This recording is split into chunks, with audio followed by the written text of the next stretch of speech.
Buenos días, bienvenidos a un nuevo encuentro que realizamos Servimedia, la plataforma de organizaciones de pacientes. Llevamos por el 6º desayuno POP, estos desayunos que intentamos tratar algún tema vinculado con el mundo de los pacientes, y la verdad es que el de hoy creo que tiene mucha actualidad y mucha virtualidad. Vamos a hablar de la innovación como un pilar para la eficiencia del Sistema Nacional de Salud. Hemos vivido una etapa muy complicada en estos meses, y cada día más el tema de la innovación puede ser muy importante para el sistema de salud, como les comentaba.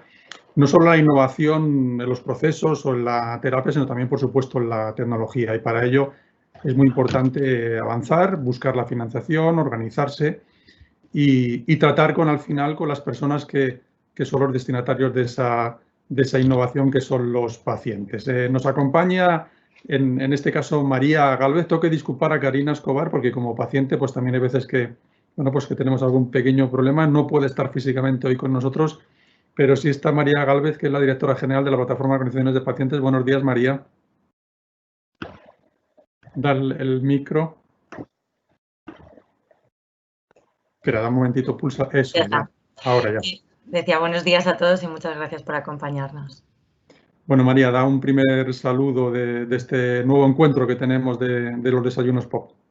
Bueno, hemos elegido esta temática porque para nosotros como pacientes todo lo que tenga que ver con innovación significa esperanza y calidad de vida, ¿no? Y es un poco lo que queríamos traer hoy aquí, como desde las diferentes perspectivas de las personas que también hoy nos acompañan por parte de la administración, más de la parte clínica o de gestión, entendemos qué es la innovación, cómo entendemos que puede ser un pilar fundamental para esa eficiencia y sostenibilidad del sistema que buscamos y contar con todos los agentes que pueden ayudarnos a avanzar en conseguir que esa innovación sea realmente accesible para los pacientes. Así que bienvenidos a todos y muchas gracias por acompañarnos hoy. Sí, nos acompañan 3 personas más. Por un lado es Cristóbal Belda, subdirector general de Evaluación y Fomento de la Investigación del Instituto de Salud Carlos III. Buenos días, Cristóbal. Bienvenido. Hola, buenos días. También nos acompaña, en este caso también, Dulce Ramírez. Iba a venir Joaquín Esteves, pero también a última hora nos acompaña, como les digo, Dulce Ramírez, que es directora de Continuidad Asistencial y coordinadora de la Unidad de Calidad del Hospital Universitario Infante Leonor, y también forma parte de SEDISA. Buenos días, Dulce, y bienvenida. Bienvenida. Hola, buenos días y muchas gracias por contar con nosotros. Gracias. Y por último también nos acompaña Diego Velasco, director de Innovación del Instituto de Investigación Sanitaria del Hospital Ramón y Cajal. Buenos días, Diego. Hola, buenos días. Gracias por la invitación. Bueno, muchas gracias a todos. En este caso, María, voy a empezar por ti. Hemos pasado una situación muy complicada. El sistema sanitario, una pregunta genérica que les hago a todos, empiezo por ti, María, ¿estará preparado para abordar los cambios necesarios? ¿Esta innovación puede ser una realidad, sobre todo con los pacientes más afectados o los pacientes crónicos? María. Bueno, nosotros llevamos ya tiempo reivindicando y reclamando esa redefinición del sistema, esa necesidad de reestructurarlo y de incorporar la innovación, de poner el foco en las necesidades de la persona. Yo creo que la situación que estamos viviendo ahora, a pesar de la crisis que está suponiendo, pues como todas las crisis también puede ser una oportunidad.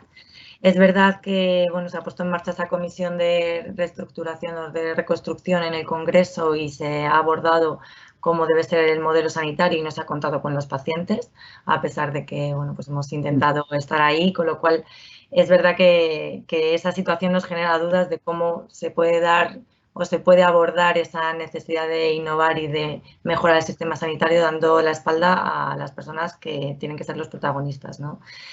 Por nuestra parte, nosotros hemos enviado un documento de propuestas que hemos hecho llegar al Ministerio y a los grupos parlamentarios con propuestas concretas de cambios que consideramos necesarios. Uno de ellos, como fundamental, es la necesidad de impulsar esa innovación, como tú decías al principio, una innovación tanto terapéutica como de cuidados, como de procesos y tecnológica, ¿no?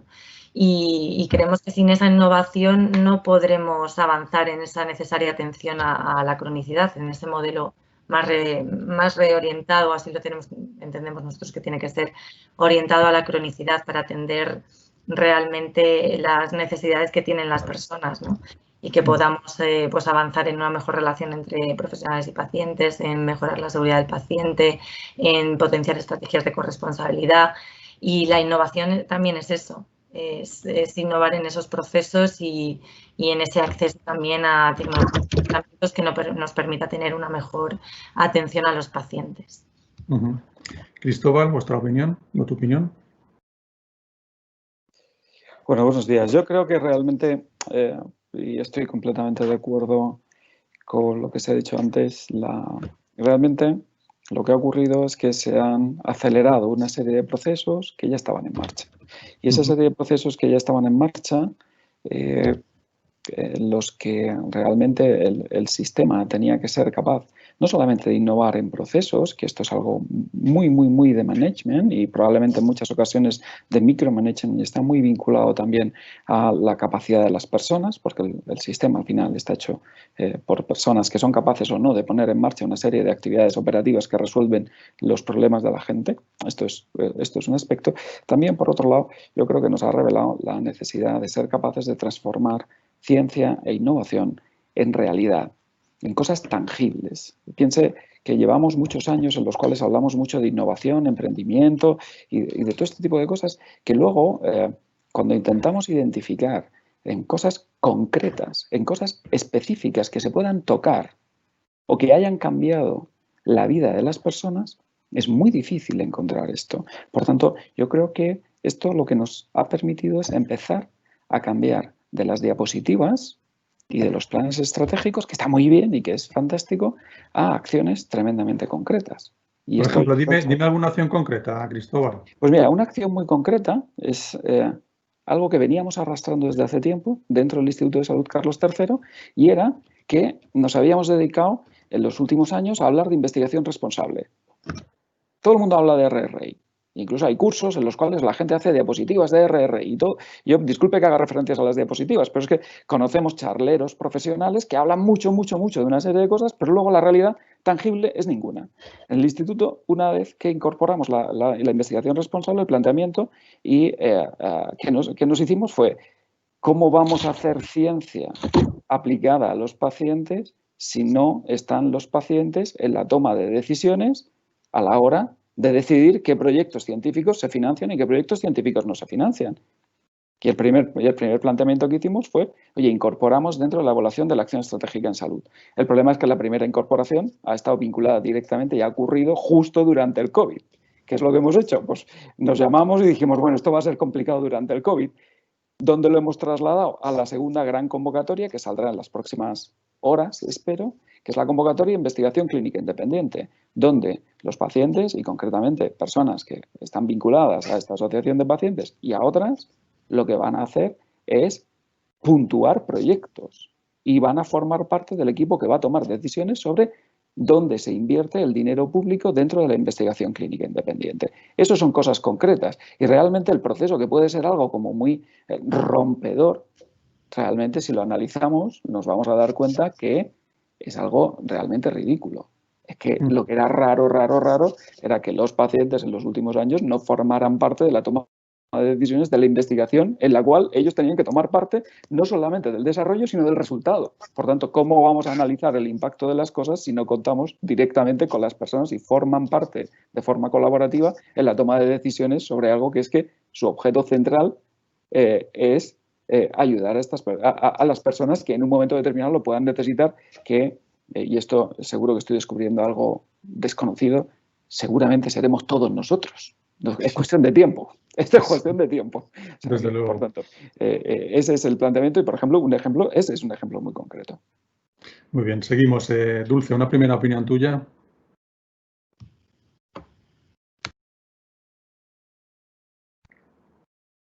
Dulce.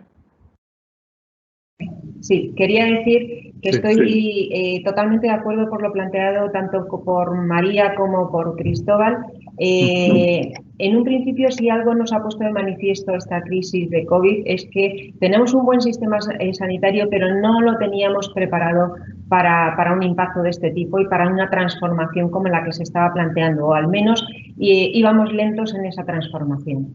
Hay una serie de cosas que mejorar en cuanto a esos cambios necesarios para que esa innovación sea una realidad. Entre ellos, pues yo creo que estamos todos, están como muy estudiados, pero hay que ponerlos encima de la mesa para hacer hincapié en esos cambios necesarios, como es una mayor inversión en innovación y en el sistema sanitario, con presupuestos finalistas, una mayor creencia en uno mismo para no tener que depender de mercados exteriores para poner en marcha una serie de acciones que necesitamos.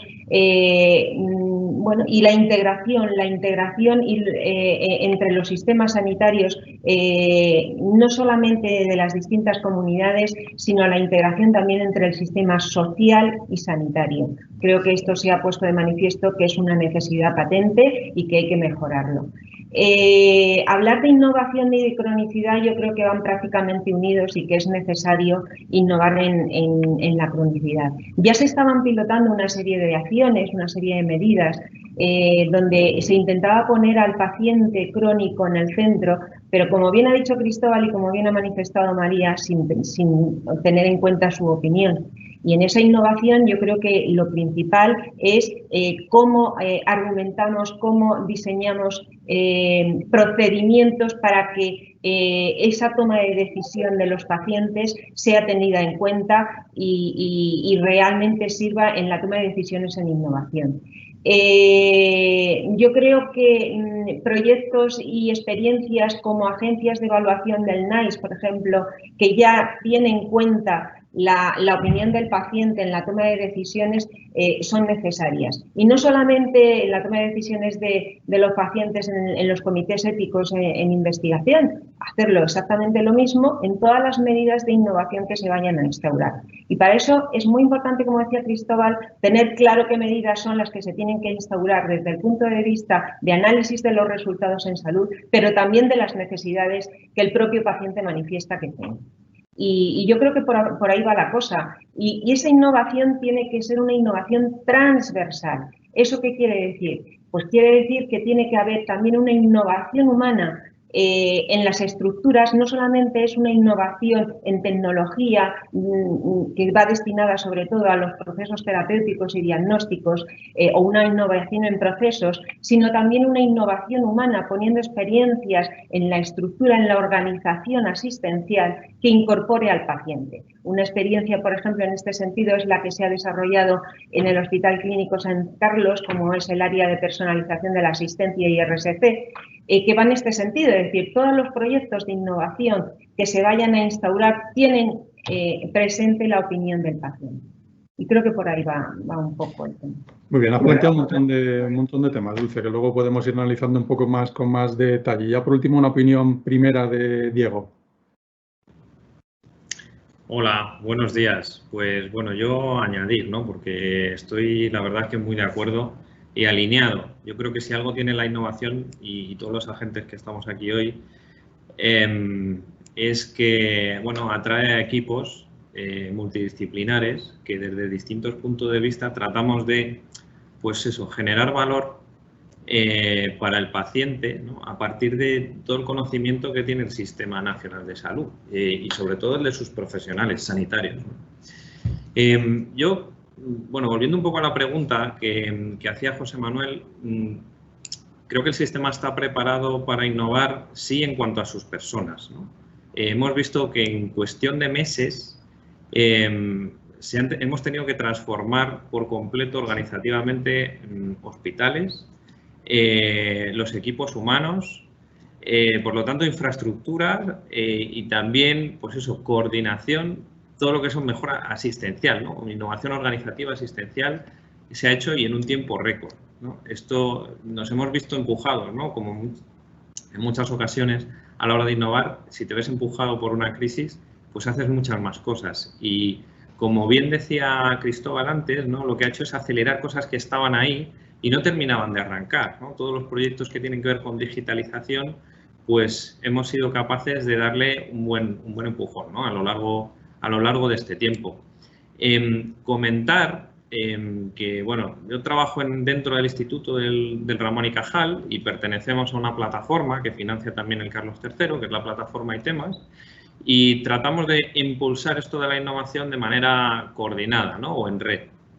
Y un trabajo que hemos hecho de reflexión en este tiempo, que acabamos de hacer o estamos empezando a analizar, es bueno, pues las experiencias de innovación que se han hecho en estos meses. Se han recogido pues hasta 40 proyectos que han pasado, bueno, pues por manos de estas unidades y que tienen que ver con, bueno, pues esto, digitalización, telemedicina, inteligencia artificial, aplicar la tecnología para resolver un problema concreto, ¿no? Que en este caso, o para atender una necesidad concreta que estaba encima de la mesa, que era gestionar esta epidemia. Por lo tanto, bueno, pues capacidad hay y, bueno, pues el tiempo de reacción en este caso ha sido bueno, pero tenemos que seguir impulsando este dinamismo para la innovación, porque la innovación tiene un tiempo, una ventana de oportunidad muy corta, ¿no? Una ventana temporal. Y entonces tenemos que aprovechar este conocimiento que hemos creado en estos meses para que todos seamos capaces y todos los agentes decisores, los agentes financiadores, los profesionales sanitarios y, por supuesto, los pacientes, que tratemos de coordinarnos y lanzar proyectos, impulsar proyectos de una manera ágil. Y luego, pues es cierto que también eso, nos falta esa pata. Muchas veces trabajamos por la innovación, pero llega poco la adopción. Esto a mí me cuesta, lo cuento como una pirámide, ¿no? Entonces, en la base de la pirámide está el conocimiento de todos los que intervenimos un poco con esto de la salud, ¿no? Con el mundo sanitario, y según vamos avanzando hacia la cúspide de la pirámide, encontramos al final los proyectos que realmente llegan al paciente, que muchas veces, pues desde las plataformas de pacientes nos dicen, oye, es que la sensación es que llega poco. Sí, llega poco porque, bueno, pues hay que, entre medias, hay que involucrar o hay que hacer que los profesionales puedan estar en estos proyectos, necesitan un tiempo para estar, para desarrollar y liderar estos proyectos, que su carga asistencial muchas veces pues no lo permite, herramientas de financiación público-privada, en fin. Hay muchos elementos, por un lado de riesgo técnico de los proyectos y por otro lado externos, que hacen que sea difícil y que tenemos que, entre todos, pues buscar los mecanismos para agilizarlo lo máximo posible, porque el tiempo, bueno, pues el tiempo corre y cuanto antes resolvamos la necesidad de los pacientes, mejor. Bueno, hablando de pacientes, María, ¿cómo se ha vivido durante toda esta pandemia que ha sido ya larguísima, ¿no? Ya más de 100 días, si hablamos desde marzo, para los pacientes crónicos que tenían que acudir a su especialista? ¿Cómo habéis participado en las organizaciones de pacientes?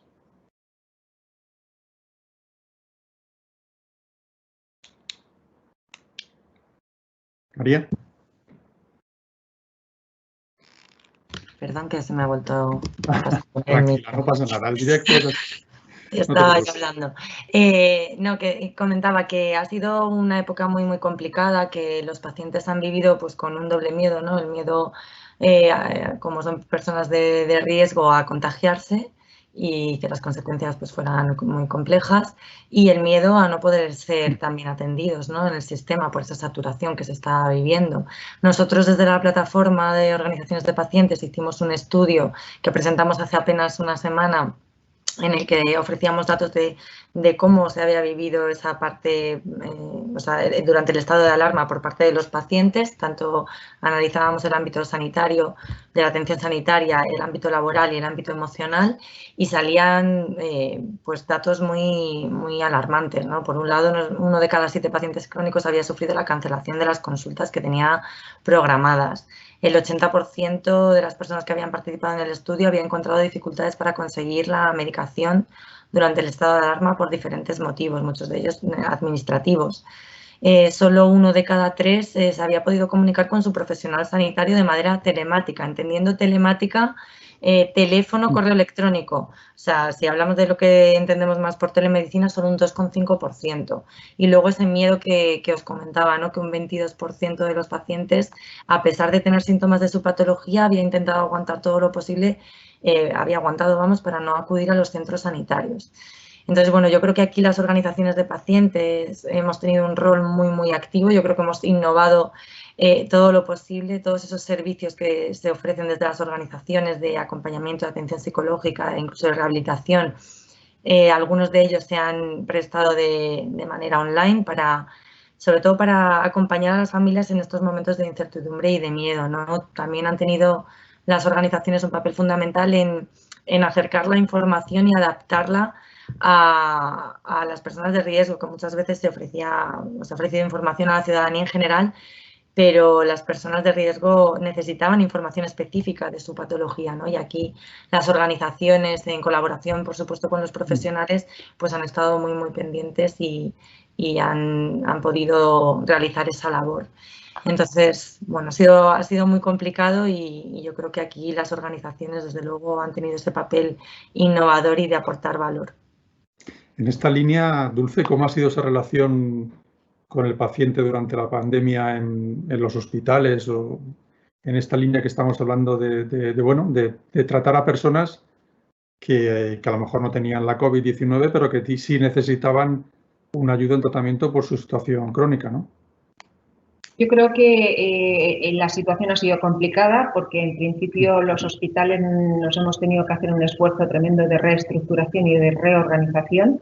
El hospital donde yo estoy, el Hospital Infanta Leonor, ha sido un hospital prácticamente COVID, con lo cual en esa reorganización de los servicios sanitarios, pues prácticamente solamente atendíamos a pacientes que eran COVID, reestructurando un poco la asistencia de pacientes no crónicos en la colaboración con otros hospitales y sobre todo con otros servicios, con otros ámbitos sanitarios como es la atención primaria, ¿no?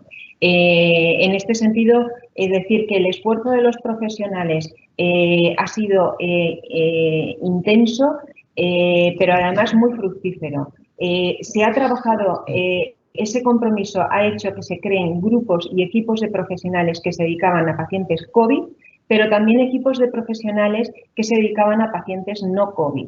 Y en este sentido, no solamente atendiendo a su enfermedad, era muy importante intentar resolver los problemas sociales, laborales, familiares de esos pacientes COVID que estaban ingresados y que por las circunstancias de la pandemia no podían resolver esa necesidad humana en cuanto al contacto con sus familiares, con su ámbito laboral, social. Y en ese sentido decir que el esfuerzo y el éxito no solamente ha sido de los profesionales, sino también de los equipos directivos y de la profesionalización en este sentido del equipo directivo de la Dirección Médica de Enfermería que se ha empeñado en este ámbito de gestión y servicios generales, pero también de los gerentes. Los gerentes han hecho aquí un liderazgo transformacional que se ha implementado y se ha visto claramente expuesto porque su centro en ese momento ha sido el paciente junto con los profesionales que le daban asistencia para que esa asistencia fuera la más adecuada a cada paciente. Y luego, con respecto a la reestructuración y reorganización, el estar continuamente coordinando la asistencia de patologías no COVID con otros hospitales, en nuestro caso como es el Gregorio Marañón, o con respecto a la atención primaria, cómo organizábamos la telemedicina en la asistencia de estos pacientes. Telemedicina, hablando como telemedicina, es no solamente la consulta telefónica o la videoconferencia, sino intentando innovar en organización, en estructuración, en lo que es nuevos perfiles organizativos que pudieran dar y satisfacer esa necesidad de los pacientes. En esta línea, Diego, ¿cómo se ha podido tratar a los pacientes a través de la telemedicina? ¿Algún ejemplo práctico nos puedas poner de cómo se ha superado esta etapa de la COVID? Sí, yo creo que, bueno, en línea con lo que dice, lo que estaba comentando Dulce, se ha tratado de impulsar la telemedicina, lógicamente, para tratar de dar la máxima atención o la atención en las mejores condiciones posibles a los pacientes, ¿no? Y especialmente los pacientes crónicos. Es cierto que, bueno, pues seamos realistas, es que no estábamos preparados. Esto pues, nos ha sobrevenido en el hospital aquí en el Ramón y Cajal, con todas las consultas que se han tenido que paralizar, pues no podíamos poner en marcha de un día para otro, ¿no? Estas plataformas que tecnológicamente pues ya están resueltas, ¿no? En otros contextos. O sea, tecnológicamente está disponible, lógicamente, todo lo que tiene que ver con, bueno, pues videollamada, atención, formularios, historias clínicas, compartir archivos, etcétera, ¿no? Entonces, nosotros lo que hemos hecho es iniciar o sentar bien las bases de un proyecto multidisciplinar de telemedicina que, bueno, pues en el que han intervenido pues más de 4 servicios, admisiones, informática, coordinado también con la Dirección General de Sistemas de Información de la Consejería, para hacer un piloto que nos permita validar, por un lado, la necesidad que hay de los pacientes, que ellos nos den su feedback, y también del propio profesional sanitario, y no solo meramente que intercambiemos información a través de una videollamada, como estamos haciendo hoy, sino que digitalicemos todo el proceso de la atención sanitaria, ¿no? Que va, bueno, pues va bastante más allá de estas plataformas. Entonces, esto, como digo, pues nos ha servido para arrancar y empujar esta iniciativa. Y además esta iniciativa, como un poco ejemplo de buenas prácticas, lo que hemos tratado es de involucrar también a agentes privados, hacer una colaboración público-privada para que nos ayude también a financiar en parte este proyecto, de tal manera que sentemos las bases ya de la profesionalización de la telemedicina en el hospital, ¿no? Y en esto pues nosotros hemos apoyado como unidad de innovación del instituto para transferir, ¿no?, todo este conocimiento hacia el hospital y que ya pues a partir de ahora pues pueda ser una realidad. Y luego, por otro lado, pues ha habido un gran, que creo que en el propio informe comentabais de la plataforma de pacientes que habéis hecho, que ha habido quizá un gran damnificado que ha sido los servicios de rehabilitación, ¿no? Los tratamientos de rehabilitación de los pacientes. Aquí, sin ir más lejos, en el gimnasio de rehabilitación, pues se tuvo que habilitar para los pacientes COVID. Claro. Y entonces ahí lo que hemos hecho ha sido, bueno, pues potenciar proyectos que tienen que ver con la rehabilitación o sistemas de rehabilitación virtual. Esto veníamos trabajando ya con ellos hace tiempo. Y bueno, pues a partir de un proyecto que os comento con un médico rehabilitador que estaba desarrollando ya sus propias aplicaciones, hemos ido a convocatorias, en este caso de la Unión Europea, que hubo europeo, y hemos conseguido, bueno, pues empujarlo y desarrollar bueno, pues estas aplicaciones para que en un futuro no se quede tan parado, ¿no?, este sistema. Muy bien. La llamada era para decir que ya terminabas, ¿no? Ha coincidido. Y ya, por último, Cristóbal, en esta nueva ronda de preguntas, ¿la parte de la investigación se ha visto afectada de alguna manera o al contrario, resulta que nos hemos dado cuenta que necesitamos más investigación que nunca? Bueno, vamos a ver, yo creo que es público que el Gobierno movilizó un fondo de 24 millones de euros para atender de forma muy rápida a las primeras preguntas que surgieron en torno al COVID y lo gestionamos muy rápidamente, por lo menos la parte de ensayos clínicos, que era la más inmediata. Esto venía a continuar una situación que, a pesar de las prórrogas presupuestarias que teníamos desde el año 18, habíamos ido modificando nuestra capacidad de ejecución presupuestaria de tal manera que el presupuesto al final, desde el punto de vista de ejecución, iba creciendo. En ese sentido, el Instituto de Salud Carlos III ha salido tremendamente reforzado. Yo creo que es conocido por parte de todos el papel que ha jugado el Instituto de Salud Carlos III en esta pandemia y junto a ello, el plan de choque que anunció el presidente del Gobierno la semana pasada, en la cual se incorporaban una serie de fondos donde a lo largo de un año se iban a ejecutar más de 1.000 millones de euros orientados al desarrollo científico.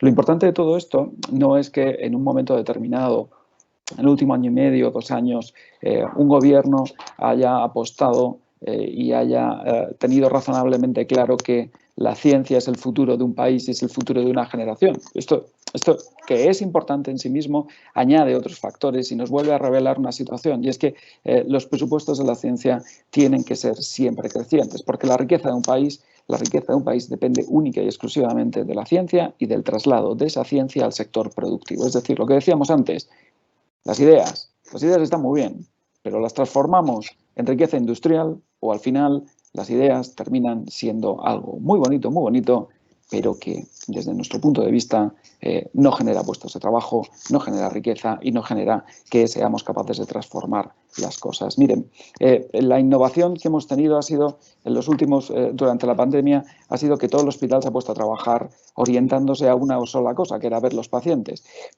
Quizá para la próxima vez el siguiente paso que tenemos que dar es que seamos capaces de hacer frente a la pandemia en los hospitales y además mantener la actividad asistencial. Esto es innovar.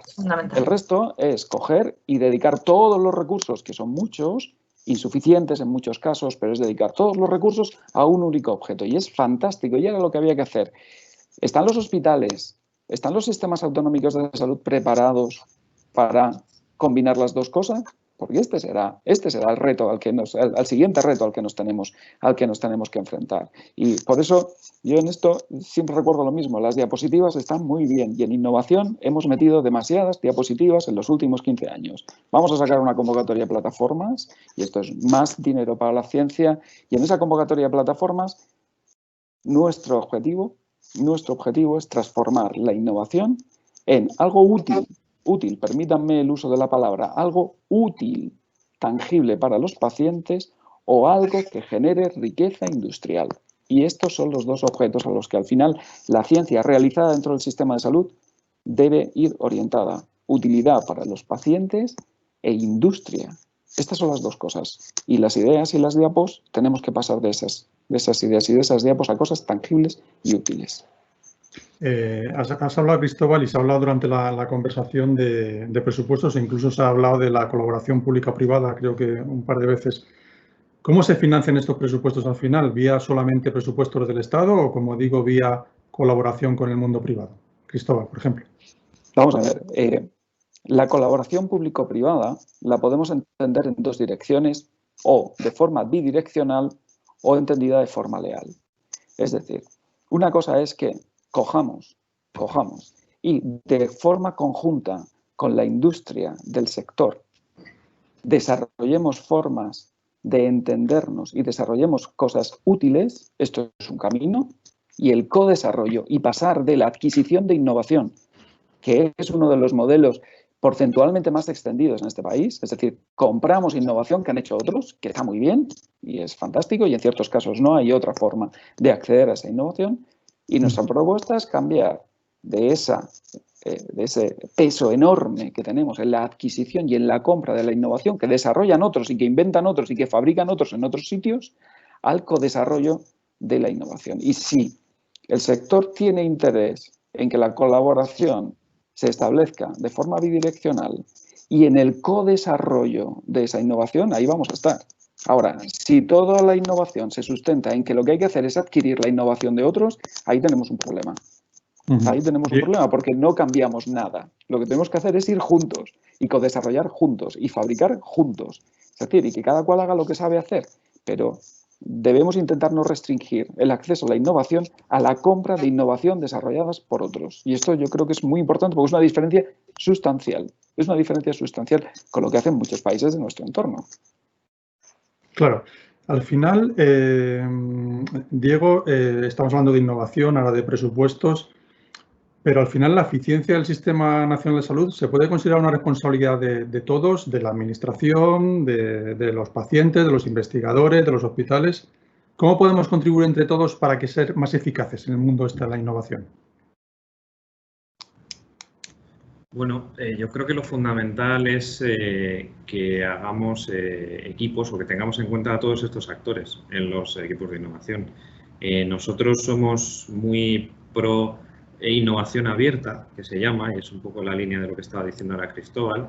Tenemos que involucrar, lógicamente, a la industria. En primer lugar, porque la mayor parte de las innovaciones que surgen de nuestros centros, o de las ideas, el conocimiento que tenemos y manejamos, si queremos hacer nuevas terapias, si queremos hacer nuevos kits de diagnóstico, incluso si queremos trabajar en entornos más ingenieriles o más de inteligencia artificial, necesitamos dotarnos de expertise de otros y necesitamos financiarnos para terminar, ¿no?, los desarrollos y los ensayos clínicos que tienen un coste y un riesgo muy elevado y que no podemos abordar solo desde los centros públicos, ¿no?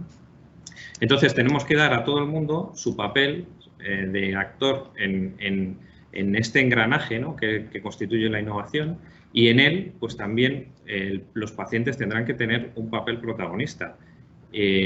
Por un lado, en ayudarnos también a definir los proyectos, porque al final van a atender sus necesidades, ¿vale?, sus necesidades clínicas, van a ser copartícipes de ese desarrollo, van a formar parte a través de los estudios de investigación en los mismos, y tenemos que ser capaces nosotros de todo el conocimiento que generamos y estos proyectos transmitirlo mejor hacia los pacientes para que, bueno, pues quieran colaborar con nosotros y nosotros a su vez les escuchamos mejor a ellos, porque es la clave para que estos proyectos tengan éxito.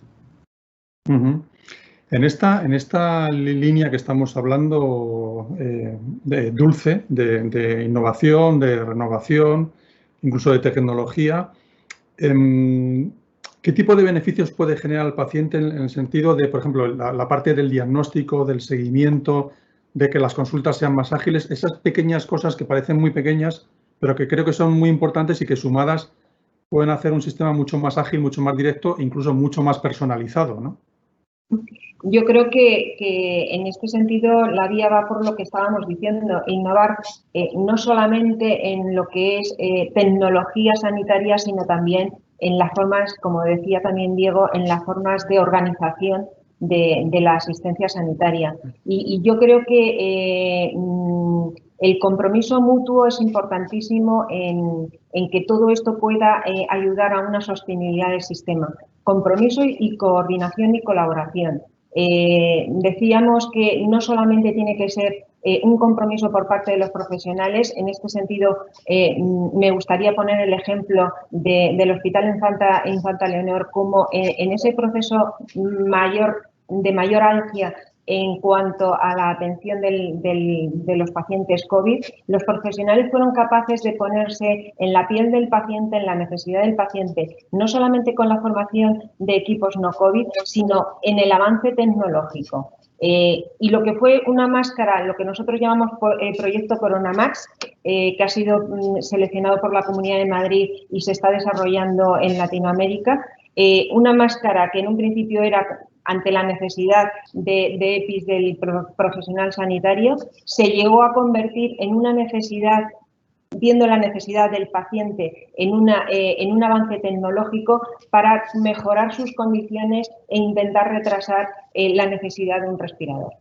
Con este ejemplo sencillo lo que quiero decir es que la colaboración y el compromiso entre profesionales, el paciente viendo sus necesidades y también haciendo un uso adecuado de los recursos, y también, cómo no, de las compañías del sector, donde aquí el compromiso tiene que ser también honesto y, como decía Cristóbal, debe ir dirigido fundamentalmente a una colaboración pública-privada y que podamos colaborar y hacer la tecnología conjuntamente, no que se nos echa.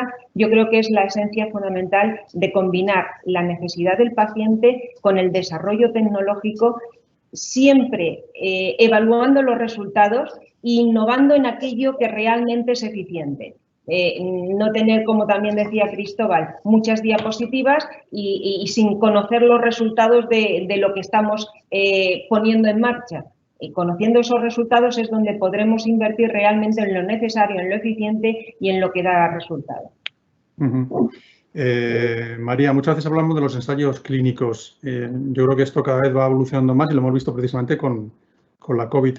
Aquí se va a tener cada vez más en cuenta la presencia del paciente y sobre todo el tratamiento de las personas con enfermedades crónicas. A ver, en la parte de ensayos clínicos es verdad que lo que es en todas las fases de la investigación es donde más se está avanzando en incorporar la visión del paciente. En todo el tema de procesos, de tener un poco más en cuenta cuáles son las necesidades, de que la información sea más, bueno, en un lenguaje más cercano, ¿no? Pero luego cuando hablamos de innovación hay otras fases previas en las que todavía no está incorporada esa visión de los pacientes, ¿no? Cuando hablamos de detectar esas necesidades, cuando se empieza a diseñar esa innovación, esa investigación que se va a desarrollar, y ahí es donde yo creo que todavía queda muchísimo camino que recorrer. Y es donde, bueno, yo creo que Cristóbal ha puesto un muy buen ejemplo, ¿no? Desde este año empezamos a colaborar con ellos, por ejemplo, en esa participación en las convocatorias de proyectos de investigación y como pacientes, por fin este año vamos a tener la posibilidad de valorar esos proyectos que se están presentando, ¿no? Y eso es un ejemplo claro de cómo desde el inicio de ese diseño, de esa propuesta de investigación, se incorpora la visión de los pacientes. En la innovación terapéutica yo creo que todavía ahí nos queda bastante camino. Creo que hay consenso, o sea que creo que todos estamos de acuerdo en que ese es el camino en el que tenemos que avanzar, pero que todavía estamos muy lejos. Bueno, han llegado varias preguntas del público virtual que tenemos siguiendo este encuentro. Hay una, por ejemplo, la primera que ha llegado, que es Luis de Aro de iSanidad, que nos dice, bueno, felicidades por este nuevo desayuno POP y también por los anteriores. Y quería hacer una pregunta más política, ¿no? Es, ¿cómo valora la propuesta de eliminar a la industria como posibles patrocinadores de las asociaciones de pacientes? ¿Qué motivo se puede esgrimir para que los laboratorios no puedan apoyar las asociaciones de pacientes? Preguntan. No sé si María puedes decir algo sobre esto. Bueno, nosotros nos hemos quedado un poco sorprendidos cuando hemos visto ese pequeño artículo que estaba incorporado dentro de la propuesta de las conclusiones de la Comisión de Reconstrucción. No entendemos muy bien cómo se pretende trabajar en este sentido. Nosotros llevamos mucho tiempo colaborando con el sector de la industria sanitaria y de otros tipos de compañías. Tenemos un código ético muy transparente y transparentamos efectivamente toda nuestra colaboración. Creemos que, que aquí no sabemos si es que ha habido falta de diálogo, desde luego no hemos sido conscientes hasta que hemos visto ese borrador y no entendemos muy bien esa propuesta. Así que, estamos intentando fomentar ese diálogo para entender cuál es la propuesta en sí. Hay un par de comentarios que insisten y dicen que es imprescindible que los criterios de accesibilidad al tratamiento también se involucre a pacientes con discapacidad. Ponen el ejemplo que dicen que desde Fundación 11 está trabajando en un proyecto de accesibilidad de la consulta presencial y de la teleconsulta. No sé cómo veis esto, lo que sé, por ejemplo, Dulce o Diego. Sí, vamos a ver, el tema, yo creo que realmente lo que nos va a enseñar todo lo pasado son esas lecciones aprendidas y dentro de esas lecciones aprendidas yo creo que en la accesibilidad tenemos que aprender mucho. Para eso es esencial la coordinación entre todos los niveles asistenciales para que realmente esa accesibilidad al tratamiento no tenga barrera de continuidad, sino que realmente esa accesibilidad la tenga no solamente el paciente que está en atención primaria y pueda continuarlo en el hospital y tras el alta. La continuidad es tanto o más importante que la accesibilidad a los tratamientos. En este sentido, todo lo que sea innovar, como decía, en esas áreas organizativas de colaboración mutua, estará favoreciendo la accesibilidad y la continuidad de los tratamientos. Y, por supuesto, que estará contribuyendo a una mayor sostenibilidad y eficiencia del sistema. No sé si, Diego, ¿quieres añadir algo? Bueno, creo que Dulce lo ha recogido muy bien. Solo aportar que también, bueno, aquí la innovación un poco ya en producto, además de la organizativa, pues tendrá su granito de arena que, ¿no? para aportar a futuro, porque lógicamente pues todos los dispositivos que se están desarrollando ahora, ya no solo de constantes vitales, sino de más orientados a la calidad de vida y al seguimiento de los tratamientos, ¿vale? Pues probablemente en los próximos años sea una realidad y se incorporarán a los sistemas de telemedicina, que no será, insisto, solo tener una videollamada con el especialista, sino que también, bueno, pues habrá dispositivos que sean capaces de priorizar y de generar un sistema, generar alarmas, ¿no? En función de evolución del paciente, y bueno, pues ser un apoyo tanto para el paciente como para el propio clínico. Cristóbal, hay un comentario que si quieres puedes aclarar en público sobre el tema de la investigación, sobre el tema de su aplicación, sobre todo el tema de su implementación. No sé si quieres añadir algo, Cristóbal. Sí, ya le he contestado. Ya lo he visto, sí, pero bueno, por si acaso, como ha sido en público, por si el resto de los oyentes quieren también entender. Es decir, la realidad es que además estoy completamente de acuerdo con la persona que ha hecho este comentario. Si en algún momento he dicho que es difícil encontrar descubrimientos científicos que hayan cambiado la realidad, era justo lo contrario, que yo creo que también que es algo que quedaba tremendamente claro. Lo que es muy difícil, muy difícil, ser capaces de conseguir que esos descubrimientos científicos, muchos de los que hemos estado durante todos estos años financiando, hayan sido capaces de recorrer el camino a la transformación en riqueza para los pacientes o riqueza industrial. Este gran espacio que existe entre la producción científica, España es el 9º, el 10º país en producción científica del mundo. Esto es una cosa, y ahí es a lo que yo me refería, a la producción científica española. La producción científica española es de las mejores del mundo. Sin embargo, no hemos sido capaces de transformar eso en industria. Esto que otros países hacen de una manera excepcional, nosotros todavía no sabemos cómo hacerlo. Y no sabemos cómo hacerlo bien. Entonces, a partir de ahí, si somos capaces de producir una buena parte significativa de la ciencia del mundo, y sobre todo de la ciencia asociada a la biomedicina y de la ciencia asociada a otras áreas de conocimiento que también tienen aplicaciones tremendamente tangibles, ¿cómo no hemos conseguido transformarlas? Esto no lo hemos hecho. Entonces, ese es el camino en la implementación y en la transformación de innovación en realidad tangible que tenemos que iniciar su recorrido. Y probablemente esta crisis nos ha revelado una buena parte de esto, y eran nuestras capacidades industriales. Y estas capacidades industriales que estaban vinculadas a la biomedicina y a las ciencias de la salud, tenemos que recuperarlas. Y probablemente el Sistema Nacional de Salud es una de las bases para reindustrializar y revitalizar todo ese tejido que hay alrededor de algo tan básico para todos nosotros y que sustenta uno de los pilares de nuestro estado de bienestar, que es el Sistema Nacional de Salud. Es muy raro que tengamos un Sistema Nacional de Salud del tamaño que tiene y no tengamos una gigantesca industria auxiliar que le esté dando soporte. Esto no es habitual. Entonces, vuelvo otra vez al mismo punto. Adquisición de innovación, codesarrollo de innovación. Y ahí es donde tenemos que centrarnos, sobre todo porque la eficiencia del sistema al final está vinculada a de dónde obtenemos los mejores productos y a quién tenemos que servir. Y estas son las dos claves desde nuestro punto de vista. Precisamente hay una pregunta que dice, cuando hablamos de innovación en el campo de la salud, además de que hemos hablado de la tecnología y la innovación en procesos, hay que abordar de la innovación terapéutica, ¿no, Cristóbal? Sí. Coméntanos un poco, ¿cómo verías tú que se podía aplicar? La innovación terapéutica, en estos momentos estamos a punto de vivir un salto cualitativo en innovación terapéutica.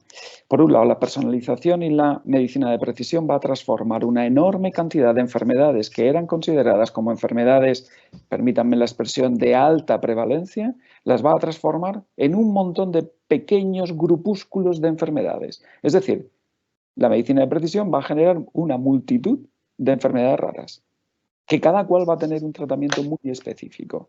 Y a la vez resulta que nos hemos encontrado con que en una gran cantidad de enfermedades, y que en el futuro probablemente va a ser mayor, la materia prima se obtiene del paciente.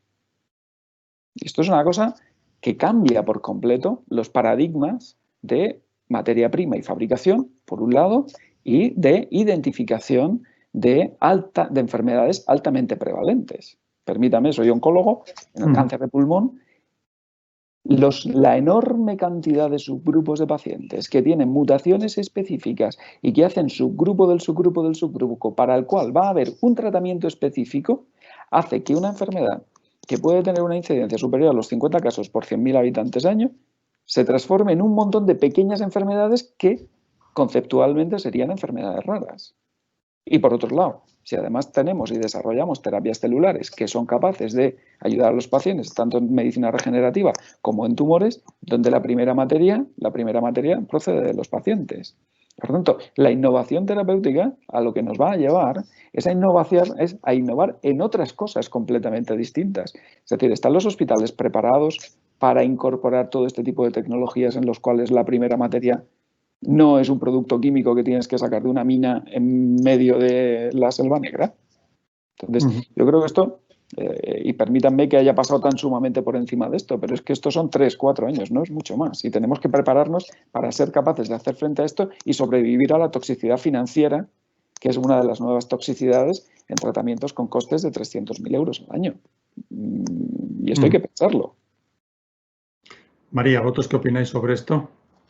Bueno, en relación a lo que estaba comentando Cristóbal, para nosotros es fundamental ese acceso a la innovación, claro, porque es la esperanza que como pacientes tenemos, ¿no? Si tenemos personas con enfermedades crónicas, en este caso a lo mejor hablamos de también otro tipo de innovaciones. O sea, está la innovación que conocemos como innovación disruptiva, que yo creo que es esto que estaba contando Cristóbal, ¿no? De lo que va a suponer este cambio para los pacientes, y luego está el otro tipo de innovación que, bueno, que supone pequeños cambios, pero mejores condiciones para los pacientes, mejor calidad de vida, tratamientos que van a permitir a lo mejor al paciente poder estar trabajando. Y yo creo que aquí lo que tenemos que incorporar es esa visión del paciente sobre lo que significa innovación, ¿no? Y qué supone esa innovación, si la tenemos que ver solo como un gasto o también tenemos que verla como una inversión en que esa persona pueda reincorporarse al mundo laboral o que esa persona pues pueda estar cuidando o, bueno, qué significa para la calidad de vida de las personas. Y yo creo que aquí los pacientes tenemos que ser capaces de involucrarnos, de consensuar qué hay que medir, de establecer esos indicadores que nos van a dar medir resultados en salud, qué significa para cada paciente resultados en salud, y poder garantizar desde el sistema ese acceso a la innovación, ¿no? Que es algo que efectivamente nos preocupa y que creemos que tenemos que trabajar de forma conjunta con las administraciones, con los profesionales, para que eso no sea una barrera. Dulce, hay una pregunta para ti de MJ Sobrido. Dice que además de potenciar la coordinación con los pacientes e incorporar su perspectiva, ¿qué otras innovaciones concretas han introducido o tienen planes de introducir la organización de su centro? Le acababa de contestar por lo privado, pero lo repito aquí en alto. Sí, claro. Fundamentalmente nos estamos dirigiendo en 2 ámbitos. Uno, lo que es la coordinación asistencial, y en este sentido facilitar el acceso a los pacientes a los servicios que realmente les son eficientes en cuanto al traslado o no traslado del paciente o derivar el paciente de unos a otros, y en este sentido estamos poniendo en marcha herramientas de coordinación entre profesionales como puede ser la e-consulta, de manera que en esta etapa COVID se ha utilizado la e-consulta para ver qué pacientes realmente necesitaban una consulta presencial o no la necesitaban y no tener que estar valorando al paciente para ver si esa consulta era necesaria o no. Y luego una cosa muy importante que es instaurar procedimientos de no hacer. Valorar realmente aquellos procesos que demuestran que son eficientes y que tienen resultados en salud, y aquellos que no lo demuestran, pues realmente y que están instaurados como parte de un proceso, porque así se ha convenido en un momento determinado realizar una serie de pruebas complementarias en el tratamiento de un proceso y no ha demostrado ni la eficiencia ni los resultados en salud necesario para seguir instaurándolo, pues tener la valentía suficiente de crear esos nuevos procedimientos, esos nuevos procesos sin contar con esos procedimientos. Muy bien, ya una última pregunta para Cristóbal. Le pregunta por la medicina de precisión, que aparte de su aplicación, si digamos cada vez esto va a ser una mayor realidad, sobre todo para pacientes crónicos. Sí, esto es absolutamente indudable. Hay uno de los aspectos más importantes para incrementar en eficiencia es que seamos capaces de dar el mejor tratamiento y el mejor diagnóstico al paciente correcto. No hay cosa menos eficiente que, y permítanme poner un ejemplo muy primitivo, que darle la pastilla equivocada al paciente correcto. Esto es una cosa que, debido a las limitaciones tecnológicas y en las limitaciones de conocimiento biológico sobre las enfermedades, ocurre en muchísimas patologías. Y esto es algo que nos ha pasado a todos. ¿Cuántas veces nos hemos tomado una pastilla para un dolor de cabeza y no ha funcionado? Por Dios, esto, permítanme la visión tan ridícula.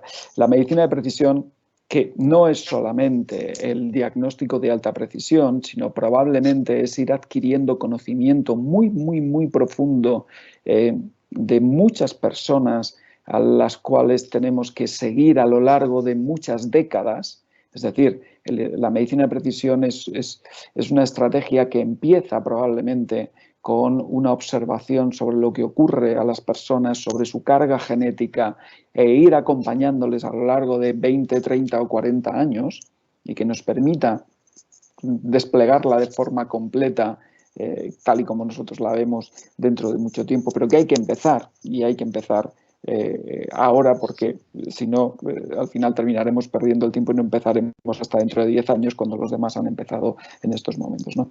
Esto lo que va a permitir es que seamos más fiables con los tratamientos, de hecho ya lo somos, y que además seamos capaces de generar una esperanza para muchas personas que en estos momentos no tienen enfermedad, pero dentro de no mucho tiempo serán o formarán parte del conjunto de personas que necesitarán de esa medicina de precisión.